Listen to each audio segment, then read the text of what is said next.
요한복음 15장 4절과 5절 말씀으로 플러그인이라는 제목으로 말씀을 나누기 원합니다. 오늘은 그 플러그인 파트 1이고요. 나머지 부분은 다음 주에 이어서 하도록 하겠습니다. 아주 옛날 시골교회에서 있었던 일인데, 시골교회에 아주 수줍은 아주 순박한 여자 집사님이 계셨다고 그래요.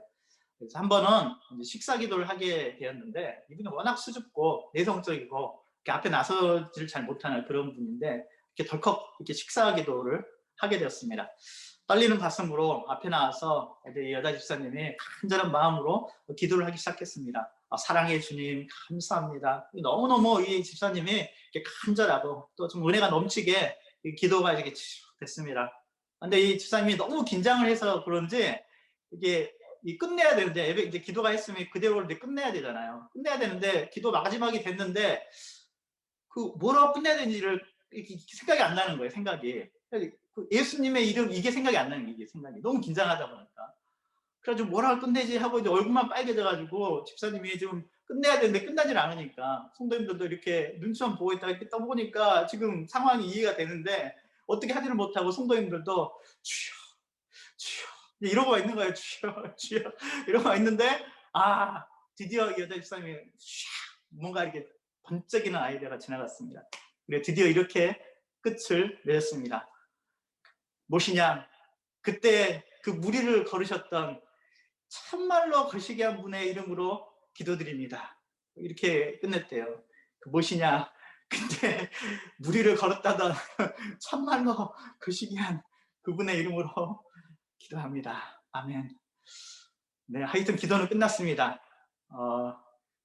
그때 무리를 걸었다던 참말로 그 거시기한 그분, 네, 그분의 이름은 능력이 있습니다.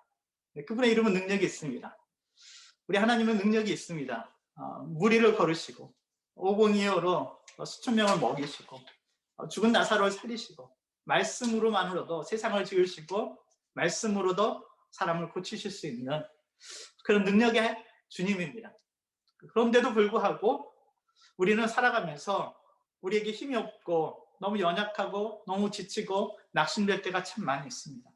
분명 우리 주님은 그런 분이신데 근데 나는 그렇지가 않아요.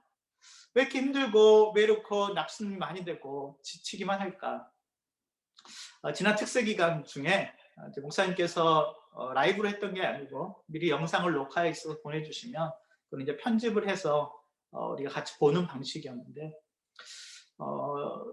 파일이 이제 영상이니까 파일 사이즈가 좀 크죠. 제 컴퓨터 용량이 작아서 파일 사이즈가 큰 거는 제 컴퓨터 메인 컴퓨터가 아니라 그 외장 하드에다가 저장을 해 놓았었습니다. 근데 한 얼마 전부터 이 외장 하드 디스크가 가끔씩 에러 메시지가 뜨곤 했었어요. 뭔가 문제가 있는데.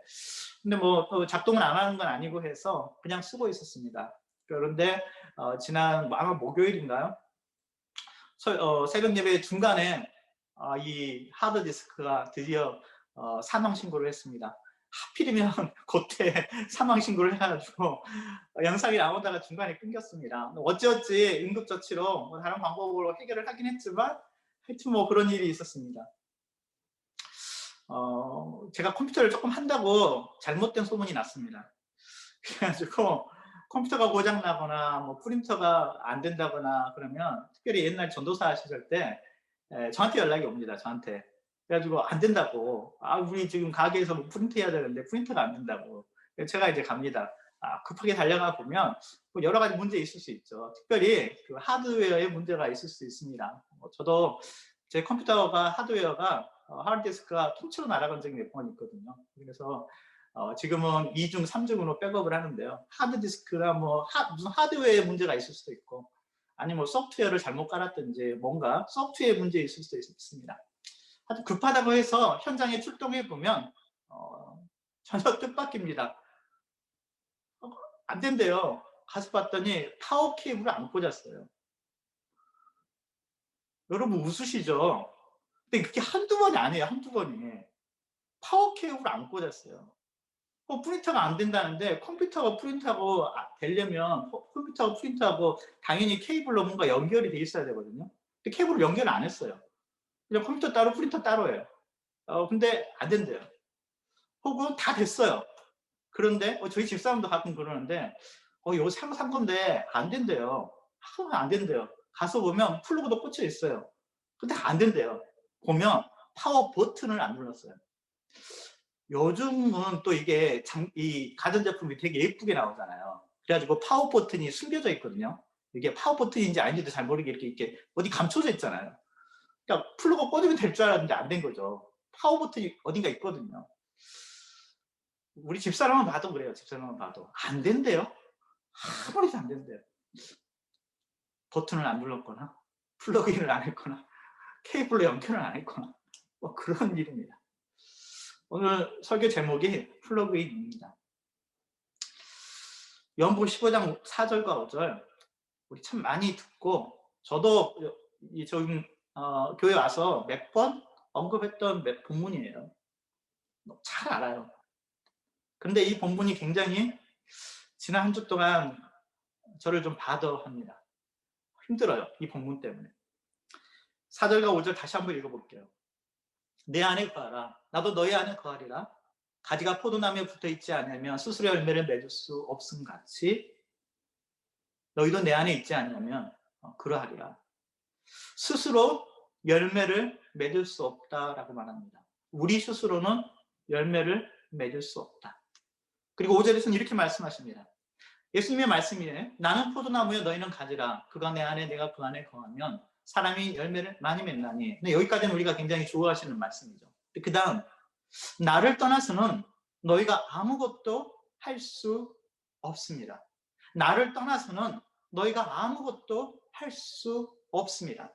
방금 읽었던 4절과 5절에 두 본문, 제가 하이라이트를 해놨던 두 본문을 합하면 이런 것입니다. 스스로 열매를 맺을 수 없다. 예수님을 떠나서는 아무것도 할 수 없다. 다시 말씀드립니다. 스스로 열매를 맺을 수 없고요. 예수님을 떠나서는 우리가 할 수 있는 게 아무것도 할 수 없습니다. 한 문장으로 바꾸면 이런 것이죠. 너희 스스로는 아무것도 할 수 없다. 너희 스스로는 아무것도 할 수 없다. 너희 스스로는 아무것도 할 수 없다고요? 아무것도? 아무것도? 정말 아무것도? 여러분 이 말씀에 동의하십니까? 여러분 스스로는 아무것도, 정말 아무것도 할 수 없다. 여기에 전적으로 동의가 되냔 말이죠. 우린 이 말씀을 보면서 우리 스스로는 아무것도 할 수 없다. 정말 아니 뭐 조금 못하고 정말 아무것도 할 수 없다고. 이 본문이 우리의 자존심을 건드릴 수 있습니다. 정말 아무것도 할 수 없나? 정말 아무것도? 난 정말 그렇게 생각해 왔나? 100% 내가 그렇게 인정해 왔나? 여러분 오늘 예배가 끝나고 내일이 되면 직장이 있으신 분은 직장에 가실 테고 또 비즈니스를 하게 될 것입니다. 집에 있으신 분도 있고 어쨌든 오늘 편안하게 별을 보지 않고도 잘 수 있는 집이 있습니다. 부부관계에 트러블이 있지만 그렇다고 뭐 당장 내일 이혼 도장을 찍을 건 아니고 건강이 항상 좋지는 않지만 그렇다고 내일 장례식을 치를 것 같지는 않고 너희 스스로는 아무것도 할 수 없다라는 말에 정말 100% 수긍이 되느냐는 것입니다. 코로나 시대에 무엇을 배워야 합니까? 라는 질문이 지난주에 있었습니다. 코로나 시대에 우리는 어떤 자세가 되어야 되나? 예수님께 보았다면 이렇게 말씀하시지 않았을까 싶습니다. 너희 스스로는 아무것도 할 수 없다. 너희 스스로는 아무것도 할 수 없다. 몇 년 전입니다. 아마 이맘때였습니다. 새해가 시작되고 며칠 지나지 않았을 때였습니다. 새해를 시작하는 가장 나쁜 방법이 뭔지 아십니까? 새해를 시작하는 가장 슬픈 방법. 새해를 시작 얼마 되지 않아서 어느 저녁이었는데요. 저한테 전화 한 통이 왔습니다. 함께 신앙생활을 했고 얼마 전까지 같이 예배드렸던 집사님이 자살했다는 소식이었습니다. 제가 목회를 하면서 첫 번째 드리는 장례식이 그런 장례식이 될 거라고는 생각 못했습니다. 너희 스스로는 아무것도 할 수 없다. 정말 그런 것 같습니다. 제가 대학교 4학년 때 공부했던 것들이 있습니다. 여러분 신경망 회로라는 걸 아십니까? 컴퓨터는 컴퓨터인데 우리 뇌 있잖아요. 우리 뇌세포, 우리 뇌가 생각하는 것처럼 뉴런이라고 그러는데요. 뉴런이 생각하는 것처럼 뇌세포가 생각하는 것처럼 컴퓨터를 만들어요. 그래서 그런 거를 시뮬레이션에서 컴퓨터가 하게끔 매트릭스라는 걸 써가지고 그거를 컴퓨터로 프로그램하는 그런 걸 공부를 했었거든요. 예전에는 퍼지라는 게 있었습니다. 여러분 퍼지 냉장고, 퍼지 세탁기 뭐 이런 것도 그런 말 들어보셨습니까? 예전에 좀 잘 사셨던 분들은 그런 세탁기 들어보신 적이 있었을 것 같습니다. 이 퍼지라는 말은 애매하다, 모호하다 뭐 이런 뜻입니다. 컴퓨터는 보통 0하고 1밖에 모르거든요. yes 아니면 no. 근데 퍼지는 그 중간에 어떤 뭔가 있다는 거예요. UC 버클리의 교수가 만든 이론인데요. 원래는 이렇게 시작했다고 그래요. 옆집에 새로 어떤 옆집 이사 온 여자가 있는데 자기 와이프보다 예뻐요. 근데 그것을 수학적 표현으로 표시하려면 어떻게 할까? yes or no 말고 뭔가 또 다른 무슨 표현. 여러분 이게 지금 발전해서요. 25년이 지났습니다. 저는 학교에서 이런 이론이 있다. 아주 기본적인 수준에서 배웠던 게요. 25년이 지났고 지금은 우리가 보통 사람들도 흔하게 얘기하는 인공지능이라는 것이 바로 이것입니다. 컴퓨터가 스스로 학습을 합니다. 머신러닝이라고 그러죠. 빅데이터라고 그러죠. 스스로 학습을 해요. 자율운행이 가능한 차가 나온대요. 그리고 실제로 지금도 벌써 돌아다니고 있는 것 같아요. 민간 우주 개발업체인 스페이스X에서 스타쉽을 날려서 곧 화성에 민간인이 가서 살게 된대요. 저와 여러분이 그런 시대를 살아갑니다. 불과 20여 년이 지난 만에 이렇게 많은 시간이 흐르면서 이 짧은 시간에 이렇게 많은 발전들이 있었습니다. 그런데 바이러스 하나 때문에 온 나라가 아니라 온 세계가 정지됐습니다. 죄라는 게 뭘까? 죄가 뭘까요? 영어로는 sin이라고 그러잖아요. sin은 하나님이 아닌 내가 중심에 있는 것입니다. 죄는 하나님이 있어야 될 그 중심에 내가 있는 것입니다. 죄란 게 뭘까? 인간이 하나님 없이도 근사해질 수 있다는 것입니다. 여러분, 인간이 하나님이 없어도 근사해질 수 있다는 생각이 죄예요. 하나님이 없어도 잘 살 수 있다. 그게 죄입니다. 하나님이 없어도 낙원을 건설할 수 있다. 그게 죄입니다. 하나님이 없어도 홍수를 막고 허리케인 따위 정도는 막아낼 수 있다. 하나님이 없어도 우리가 충분히 더 좋은 세상을 만들어낼 수 있다. 그러니까 이제 이 세상에 하나님의 이름 따위 같은 것은 지워버리고 우리의 이름을 새기자. 여러분 어디서 많이 들어본 이야기 아닙니까? 여러분 창세기 11장에 나오는 바벨탑 때 그랬습니다. 바벨탑 때 사람들이 이렇게 말합니다. 자, 성읍과 탑을 건설하여 그 탑 꼭대기를 하늘에 닿게 하여 우리 이름을 내고 온 지면의 흩어짐을 면하자. 이제 노아 홍수 따위 같은 거는 우리의 기술력으로 충분히 이겨낼 수 있다. 우리의 이름을 내자. 성읍과 탑을 건설하자. 탑 꼭대기를 하늘에 닿게 하자. 하나님 없어도 낙을 만들 수 있고 잘 살아갈 수 있고 근사해질 수 있다. 더 멋진 세상 만들어낼 수 있다. 하나님의 이름 같은 건 지워버리고 이제 우리의 이름을 새겨 넣자. 저는 이 창세기 11장을 볼 때마다 그런 생각이 듭니다. 이건 뭐 수천 년 전 얘기잖아요. 그들이 만들었던 바벨탑은 몇 층 높이였을까? 도대체 뭘 만들었길래 이렇게 자신만만할까? 정말 노아 홍수가 나면 안 무너질 자신 있나? 얼마나 대단한 걸 만들었다고 성읍과 탑을 건설하고 탑 꼭대기를 하늘에 닿게 하겠다고? 그때가 몇 년 전인데요. 지금 세상에 우리가 그 탑 보면 시시하고 우스꽝스러울걸요? 고작 그런 거 만들어 놓고 하나님과 대항해서 싸운다고요. 우리는 우리 세대가 대단한 세대를 사는 것 같이 생각할지 모르겠지만요. 여러분, 불과 20년 전에 제가 그 대학교 클래스에서 인공지능에 대해서 처음으로 듣던 그 시절에는요, 이메일도 없었고, 그리고 인터넷도 없었어요. 근데 지금 여러분 인터넷 다 쓰시고, 이메일 쓰시고, 핸드폰으로 모든 걸 다 하시죠. 여러분, 대단한 것 같으시잖아요. 대단해, 우리. 야, 요즘 핸드폰 하나로 다 안 되는 게 없다. 여러분 20년 지나고 앞으로 100년 지나면 어떻게 될까요? 여러분 그 대단하다고 생각했던 것이 얼마나 우습게 여겨질 것 같습니다. 그런데도 바벨탑 때는요, 대단하다고 생각했어요. 그리고 하나님에 대항해서 이제 우리의 이름을 내자라고 했습니다. 우리도 마찬가지입니다. 우리가 지금 대단한 것 같고 뭐 대단한 거 해놓은 것 같지만 하나님이 보실 때는요, 어제도 계시고 오늘도 계시고 내일도 계실 그 하나님이 보실 때 인간의 기술이라는 게 얼마나 우스꽝스러운 것인지, 그거 해놓고 그렇게 잘난 척한 거니? 그거 해놓고 그렇게 해놓고 너 혼자 살 수 있을 것 같다고? 여러분, 우리 하나님이 보실 때 그렇습니다.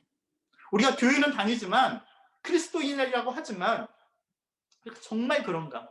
여러분, 교회 안에도 세상과 똑같이 돈의 힘이 작용하고요, 권력의 힘이 지배합니다. 지난주에 김은주 목사님께서 말씀하시다가 그런 얘기 했습니다. 궁금하신 분은 영상을 한번 확인해 보십시오. 네, 짤막하게 그 부분만 설명한다면, 김은주 목사님이 한국에 가시면 제일 먼저 하는 것 중에 하나가 이발을 하러 가시는 거라고 그래요. 그래서 이제 조금 유명한 데를 갔다 그럽니다. 박승철 헤어 스튜디오. 저는 처음 들었어요. 그런 게 있구나. 뭐 유명한 것 같긴 합니다. 유명하니까 갔겠죠. 박승철 헤어 스튜디오에 가서 머리를 이발을 하려고 갔는데, 궁금해서 여기에 박승철 씨가 계시는지 물어봤대요. 근데 그 설교 들어오셨던 분 아시잖아요. 박승철 씨를 모른대요. 아무도. 거기서 일하시는 모든 분들이. 본 적은 있느냐? 본 적도 없다. 언제 오느냐? 모른대요. 안 온대요. 본 적도 없고 만난 적도 없대요. 그런데 박승철 헤어래요. 여러분, 그때 김은주 목사님 웃으면서 얘기하셨지만요, 그 일화가 우리에게 말해주는 것들이 있습니다. 저희 새벽설교 때 가끔 그 얘기하죠. 예수님께서 태어나셨던 베들레헴, 예수님께서 태어났던 베들레헴의 뜻은 떡집이라고요. 여러분, 떡집에 떡이 없으면 그 떡집입니까? 떡집에 떡이 없어요. 아무리 화려해도요, 아무리 건물이 화려해도 떡집에 떡이 없으면 떡집 아닙니다. 아무리 좋은 건물을 지었어도 교회에 예수가 없으면 교회 아닙니다. 아무리 여러분의 교회 다닌다고 그러고 여러분의 차에 물고기 그림이 그려져 있어도, 여러분, 그런데도 불구하고 세상에는 썩은 빛과 소금 같은 그리스도인들을 보기가 힘듭니다. 박승철 헤어 스튜디오에 박승철이 없는 것처럼 교회에 예수가 없고 세상에는 빛과 소금 같은 그리스도인들이 없어요. 에레미야서에서 에레미야가 이렇게 말합니다. 내 백성이 두 가지 악을 행하였나니 곧 그들이 생수에 근원되는 나를 버린 것과 스스로 웅덩이를 판 것인데 그것은 그 물을 가두지 못할 터진 웅덩이들이라. 하나님의 백성들이에요. 여러분, 예수 하나님 안 믿는 이방인들한테 하는 말이 아니에요. 하나님을 믿는 내 백성이 두 가지 악을 행했대요. 하나님의 백성들이, 교회 다니는 저와 여러분이 두 가지 악을 행했대요. 첫 번째는 생수에 근원되는 하나님을 버린 것이래요.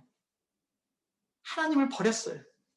하나님 대신 내가 만든 근사한 것들, 스스로 웅덩이를 팠습니다.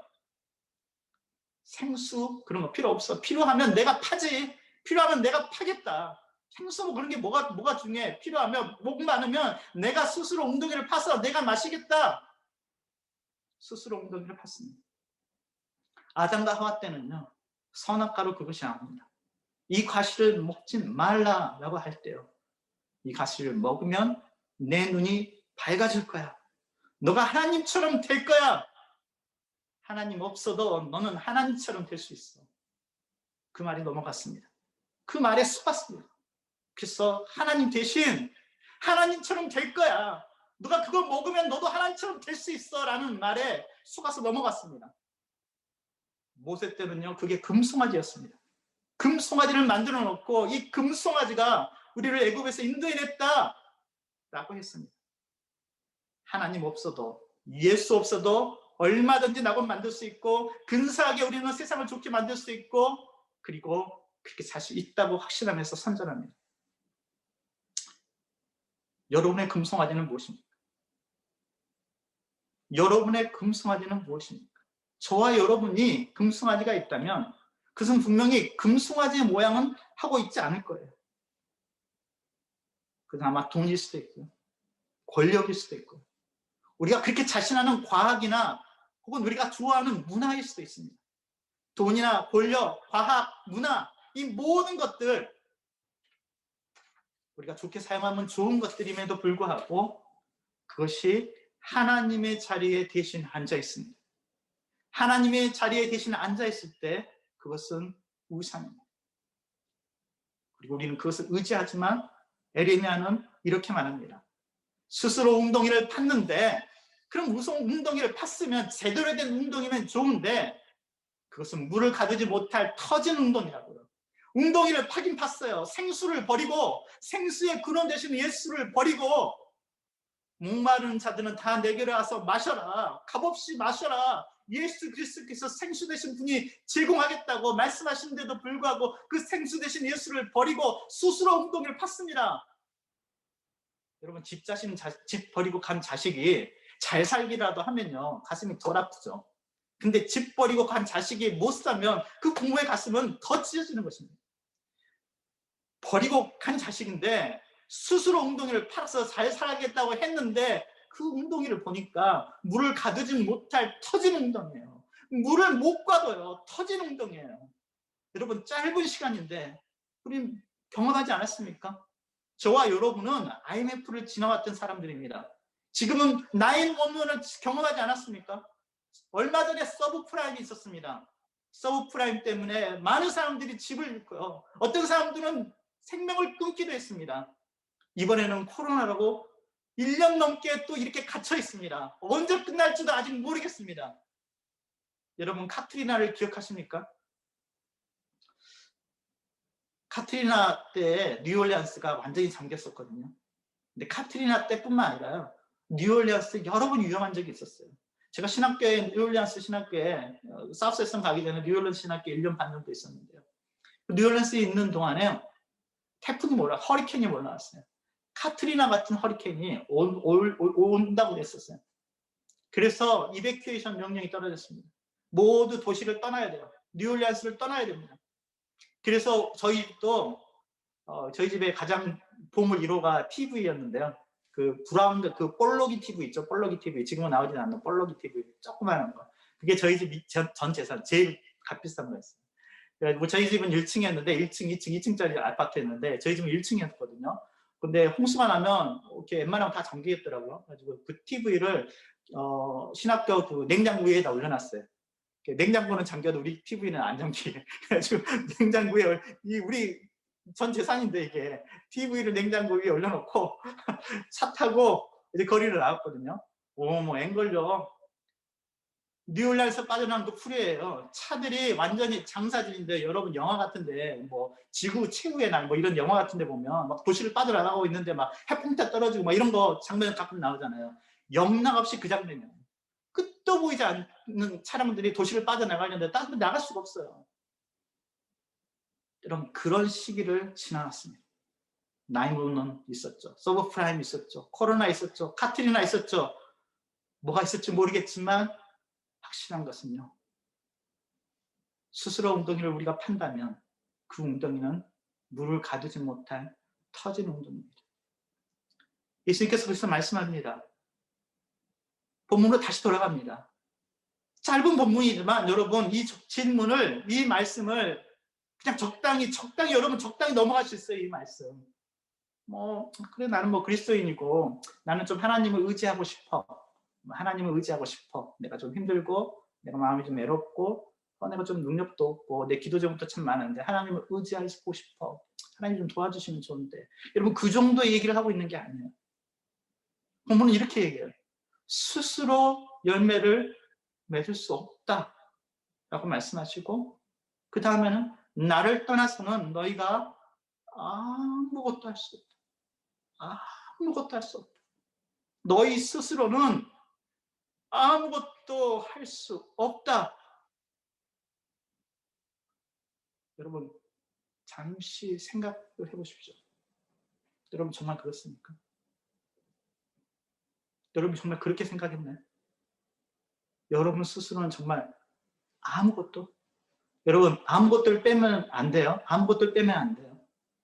여러분 스스로는 아무것도 할 수 없다.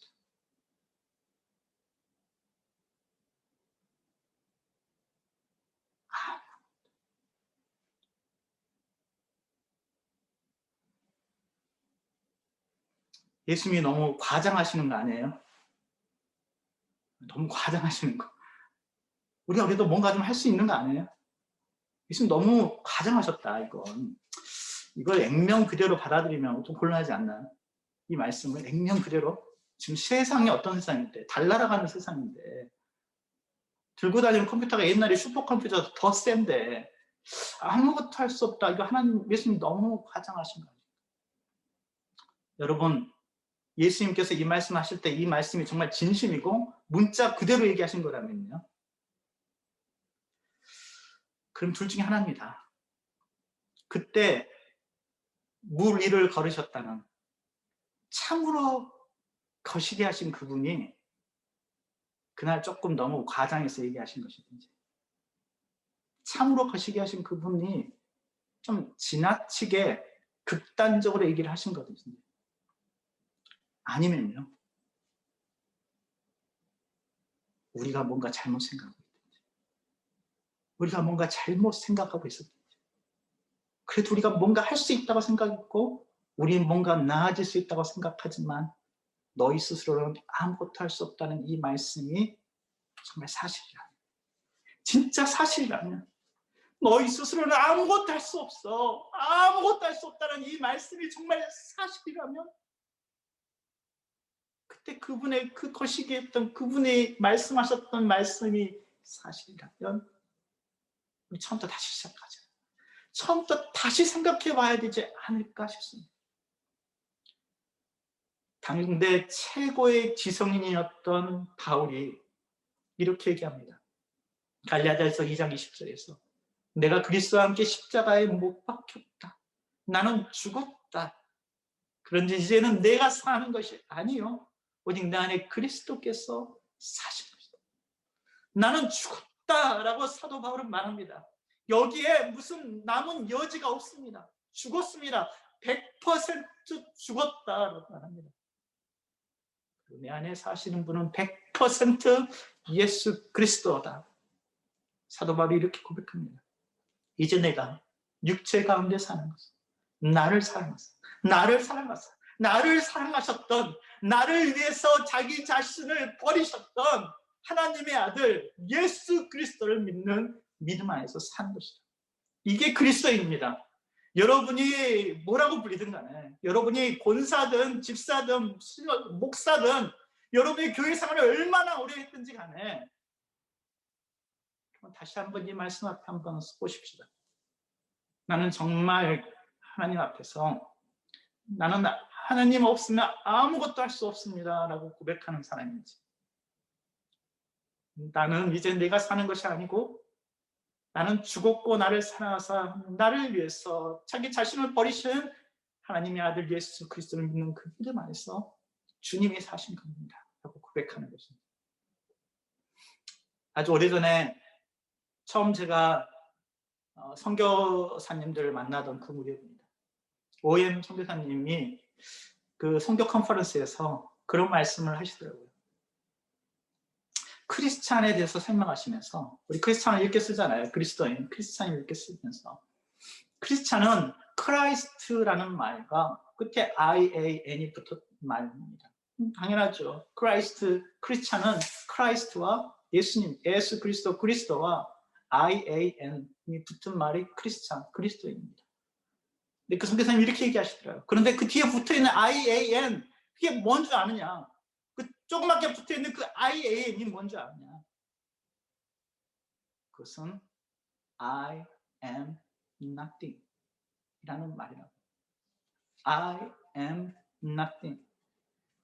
그리스도가 내 삶의 전부가 되시고 그분이 everything 되시고 나는 nothing입니다. I am nothing. 나는 아무것도 아닙니다. 라고 말하는 사람들이 그리스도인이라고. 여러분 이 데피니션에서 이 정의에서 여러분은 그리스도인이십니까? 여러분은 그리스도인이십니까? 내 안에 사시는 분이 100% 그리스도입니다.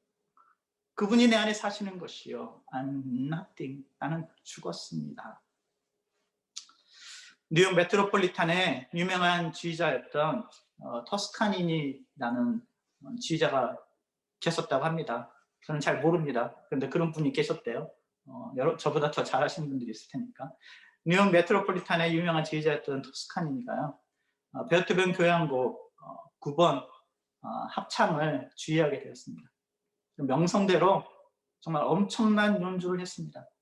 사람들이 정말 황홀할 만큼 아름다운 연주가 있었습니다. 연주가 끝나고 관객들이 모두 기립해서 자리에서 일어나서 박수를 치고 환호성을 했습니다. 연주가 끝나면 지휘자가 보통 그렇잖아요. 그 지휘자들이 이렇게 연주 끝나면 이렇게 들어갔다가 막 박수 치잖아요. 저는 처음에 가가지고 왜 그런지 몰랐어요. 다른 사람들이 막 일어나길래 저도 막 동달아 일어나가지고 박수 치니까 막 박수 치는데 들어갔던 지휘자가 다시 나오잖아요. 다시 나와가지고 인사하잖아요. 그래서 끝난 줄 알았어요. 가려고 그러는데 아니 뭐 다들 서 있더라고요. 또 막 박수를 쳐요. 그러니까 들어갔던 지휘자가 또 나오잖아요. 또 나와가지고 아까 했던 인사를 또 해요. 아니 왠지 가겠지 한데 또 박수 치는데 지휘자가 들어갔다가 또 나오잖아요. 그러니까 이번에는 그 연주했던 오케스트라 뭐 한 명 한 명씩 하고 뭐 퍼스트 바이올린 같은 거 따로 뭐 인사하고 이제 인사시키고 뭐 그렇게 하는 거예요. 인사하고 또 그 합창단 또 이렇게 인사시키고 쭉 하고 인사하고 또 들어가는 거예요. 뭐 커튼콜이라고 하잖아요. 커튼콜 이렇게 들어갔다 나왔다 이렇게 뭐 그렇게 있었어요. 계속해서. 그런데 그 커튼콜이 다 끝나가는데 사람들이 계속해서 기립박수를 치는 거예요. 갈 생각을 하지 않고 더 큰 박수가 나오기 시작한 거예요. 그때요 토스카니니가 다른 사람들이 전혀 예상하지 못했던 행동을 합니다. 토스카니니가 나와서 사람들을 향해서 이렇게 외치기 시작했습니다. 신사 숙녀 여러분, 저는 아무것도 아닙니다. Ladies and gentlemen, I'm nothing. 저는 아무것도 아닙니다. 그리고 바로 옆에 있던 오케스트라 단원들, 합창 단원들, 주변에 있는 사람들을 바라보면서 또 그렇게 얘기합니다. 신사 숙녀 여러분, 여러분은 you are nothing. 여러분은 아무것도 아닙니다. 그리고 마지막으로 이렇게 사람들이 이제 그 말에 깜짝 놀라서 조용해졌습니다. 그래서 터스카니가 이렇게 외쳤다고 합니다. 베토벤, 그분만이 모든 것이 됩니다. He alone is everything, everything, everything. 그만이 모든 것이 됩니다. He alone is everything, everything, everything. 여러분 주님 앞에 서서 누가 그렇게 한번 말씀하시겠습니까? 나는 아무것도 아닙니다. 여러분도 아무것도 아닙니다.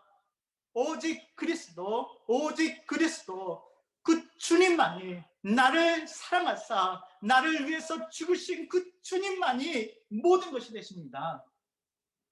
그렇게 말할 수 있는 저와 여러분 되기를 소원합니다. 여러분 성경에는요 많은 인물이 등장합니다. 야곱은 집념의 사람이었습니다. 굉장히 계획적이에요. 사기를 쳐도 계획적으로 합니다. 자기가 필요한 것은 얻고야 마는 사람입니다. 근데 여러분 아시잖아요. 형 에서에게 팥죽 한 그릇 팔고 장자권을 얻었습니다. 형의 미움을 받아서 도망갔습니다. 그리고 20년이 흘렀습니다. 형 에서를 만나는 이제 고향으로 돌아오는 길인데 너무 두렵습니다. 20년 만에 만나는데 형은 자기 집에서 있던 400명의 자기 집 사람들을 데리고 만나러 온다는 것입니다. 복수하기 위해서겠죠. 아마도 그 400명은 전부 다 허리에 칼을 차고 있었을 것입니다. 야곱도 그것을 압니다. 너무 두려워서 야복 나루터에서 혼자 남아서 있을 때 천사가 씨름하는 장면이 나오지 않습니까? 그러면 올해 성경 통독 시작하셨으면 아마 지나갔을 본문입니다.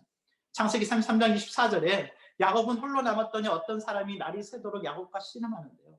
홀로 남았어요. 이제는 아무도 도와줄 수 없고 혼자 남아있을 때입니다. 25절을 보니까 자기가 야곱을 이기지 못함을 보고 그가 야곱의 허벅지 관절을 치매 야곱의 허벅지 관절이 그 사람과 씨름할 때 어긋났더라. 천사가 야곱의 허벅지 관절을 쳤습니다. 그래서 허벅지의 관절이 어긋났어요. 늘 도망다녔던 야곱입니다. 형 에서를 피해서 도망갔고요. 지금도 외삼촌 라반을 피해서 도망쳐 나오는 중입니다. 근데 이제 허벅지 관절을 다쳐서요. 도망가지 못합니다. 환도뼈가 부러졌습니다. 그리고 이 본문 다음에는 이렇게 나옵니다. 그가 이르되 날이 새려하니 나로 가게 하라. 야곱이 이르되 당신이 내게 축복하지 아니하면 가게 하지 아니하겠나이다. 천사가 나를 보내라. 날이 새려하니 나로 가게 하라. 진짜 저는 본문은 전 죽을 때까지 그럴 것 같은데 본문을 읽을 때마다 우스워요. 뭐 귀신도 아닌데 천사가 날이 새려한다고 왜 나를 가게 해? 귀신이 해가 뜬다 나 가게 해 모르겠지만 귀신도 아닌데 왜 날이 샌다고 간다고 그러니 하여튼 그랬어요. 날이 샌다 나로 가게 하라. 야곱이 말하죠. 당신이 내게 축복하지 아니하면 가게 하지 않으리. 당신 없이는 당신의 축복 없이는 하나님 없으면 전 못 삽니다. 그동안 내게 의지하고 내 지혜에 의지하고 내 계획대로 살아왔지만 그 자리에서 야곱이 항복합니다. 당신의 축복이 없다면 당신이 함께해 주시지 않는다면 나는 살 길이 없어요. 살 방법이 없습니다. 이미 환도뼈가 부러지고 내 허벅지 관절은 부러져 있습니다. 도망가지도 못해요. 여러분 잘하는 게 도망치는 거였는데 허벅지 관절이 부러졌습니다. 야곱은 도끼 품은 에서를 피할 수 있을까요? 곧 아침이 될 텐데 그 400명의 칼을 차고 아마 오고 있을 그 에서의 그 분노심을 이겨낼 수 있을까요? 절망적인 순간인데요. 성경은 이렇게 그날 아침의 순간을 그날 아침을 이렇게 기록합니다. 그 절망적인 그 순간을 이렇게 기록해요. 창세기 32장 31절이에요. 그가 분예를 지날 때 해가 돋았고 그의 허벅다리로 말미암아 절었더라. 이 본문은요, 이 한 구절은요, 정말 기가 막힌 대조가 한 구절 안에 들어가 있습니다. 야곱은 절었습니다. 허벅다리가 절었습니다. 다시 말해서 불구가 됐다고요. 평생 이제 절어야 되는 상황이 되었습니다. 다리를 저는 상황입니다. 도망가는 게 특기인데 항상 도망다녀서 위기를 극복했던 사람인데 다리를 접니다. 불구가 됐습니다. 절망적입니다. 근데 그 절망적인 본문 가운데 또 다른 한 단어가 있습니다. 분이엘이라는 단어입니다. 분이엘은요, 얼굴, 하나님의 얼굴이라는 뜻입니다. 분이엘은 하나님의 얼굴이에요. 절망의 순간이었는데요. 그 절망의 순간은 분이엘, 하나님의 얼굴, 하나님을 만났던 순간, 하나님이 축복해 주셨던 순간, 이제 나는 하나님 축복 없으면 살 수 없습니다. 분이엘의 그 순간이었습니다. 절망의 그 순간이에요. 야곱의 그 고집이 꺾이는 순간, 내가 뭔가 할 수 있고 하나님 도움 없어도 야곱이 늘 그렇게 산 거 아닙니까? 하나님의 시간표, 하나님의 계획 따위는 안중에 없었습니다. 그냥 내 방식대로, 내 생각대로 내가 하면 내 인생이 뭔가 바꿀 수 있다, 더 좋은 삶을 살 수 있을 거라 생각하고 그렇게 살아왔습니다. 그러나 그날 아침에 그의 고집과 그의 그 자신감이 꺾였습니다. 가장 강력했던 그의 무기, 허벅지 관절이 끊어지는 그 순간, 위기 때마다 자기를 살려주고 구해줬던 그 허벅지 관절이 부러지고 그가 절게 되었지만, 그럼 그 순간 하나님의 얼굴을 만났습니다. 하나님의 얼굴을 만났어요.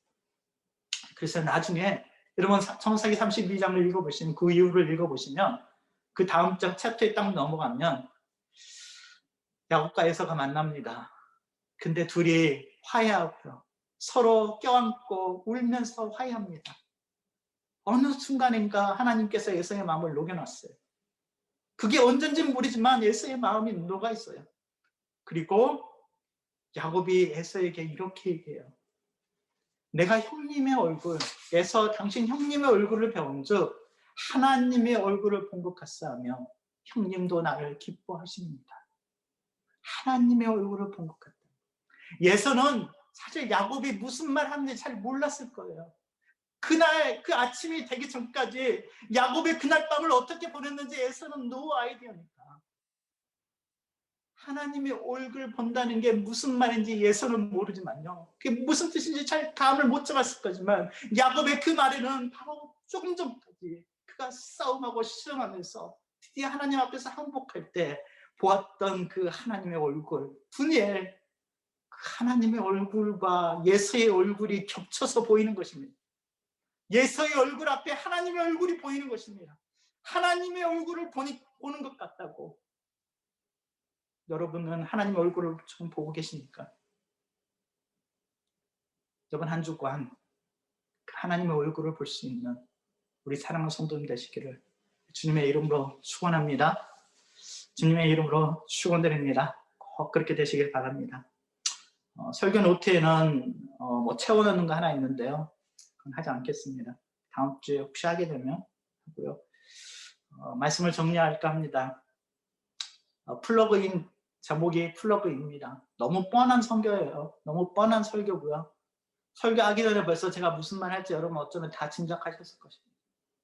그러나 여러분 정말 여러분 하나님과 접속되어 있습니까? 혹시 접촉 불량은 아닙니까? 아니면 흉내만 내고 있는 것은 아닙니까? 그리스도인이라고 그러고 집사라고 그러고 권사라고 그러고 교회에서 나를 뭐라고 부르긴 하는데 여러분 혹시 흉내만 내고 있는 것은 아닙니까? 적용 질문 드립니다. 너희 스스로는 아무것도 할 수 없다. 여러분 이 표현에 동의가 됩니까? 여러분 그냥 쉽게 그냥 지나치지 마시고요. 심각하게 한번 생각하셔 보시면 좋겠습니다. 이 표현에 정말 동의가 되는지, 내가 할 수 없기에 이제 하나님께 내려놓아야 될 것들이 무엇인지, 너희 스스로는 아무것도 할 수 없다라는 예수님의 이 말씀이 그때 그 언젠가 무리를 걸으셨다는 그분이 하셨던 너무 지나친 과정법이 아니라 나를 위해 죽으시고 나를 사랑하시는 그분이 하시는 그분의 말씀이 맞다면 여러분은 이번 주간 고민하면서 이제 여러분이 바꾸셔야 되고 여러분이 다시 회복해야 될 것들은 무엇입니까? 허벅지 관절이 어긋나서 절었던 야곱처럼 꺾여야만 하는 여러분의 고집은 무엇입니까? 절대로 그 고집은 안 바뀌어요. 뭐가 맞는 줄 알아요. 근데 그 고집, 정말 지겹지가 않은 그 고집, 그것은 무엇입니까? 정말 하나님이 축복해 주시지 않으면 단 1초도 살 수 없는 사람이라고 고백할 수 있습니까? 여러분이 이번 한 주 동안 고민해 보시고 생각해 보시고 여러분의 삶의 변화가 있는 그런 하나님과 플러그인 되는 그런 올 한 해 되시기를 주님의 이름으로 축원합니다. 정말 기도하겠습니다. 하나님 감사합니다. 우리 주님과 플러그인 돼서 주님과 연합해서 살기를 원합니다. 하나님을 떠나서는 단 한순간도 살 수 없습니다. 이미 많은 것을 겪었습니다. 정말 이런 게 있으리라고 생각하지 못했던 일들이 우리 삶에 계속해서 닥쳐오는 것을 보게 됩니다. 그럼에도 불구하고 아직도 자신만만하고 아직도 우리의 삶에 우리의 지혜로 뭔가 할 수 있다고 생각하는 우리의 이 고집과 우리의 이 교만함과 우리의 이 우둔함을 깨트려 주시고 우리 삶 안에 있는 숨겨놓은 우상들이 드러나게 하여 주시고 우상들이 깨어지게 하여 주시고 숨겨놓은 꼭꼭 숨겨놓은 내 안에 있는 우상들이 쪼개져 나가게 하여 주시고 예수 그리스도가 내 삶의 주인이 되시다. 나는 아무것도 아닙니다. 주님이 모든 것 되십니다라고 고백할 수 있는 우리들 다 되게 하여 주시옵소서. 예수님의 이름으로 기도했습니다. 아멘.